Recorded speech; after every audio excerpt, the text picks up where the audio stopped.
آمن الرسول بما أنزل إليه من ربه والمؤمنون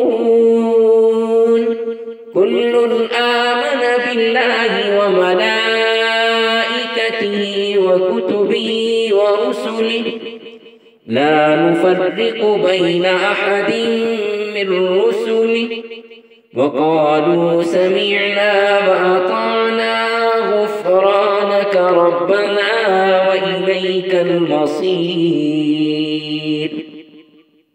لا يكلف الله نفسا إلا وسعها لها ما كسبت وعليها ما اكتسبت ربنا لا تؤاخذنا إن نسينا أو أخطأنا ربنا ولا تحمل علينا إصرا كما حملته على الذين من قبلنا ربنا ولا تحملنا ما لا طاقة لنا به واعف عنا واغفر لنا وارحمنا أنت مولانا فانصرنا على القوم الكافرين.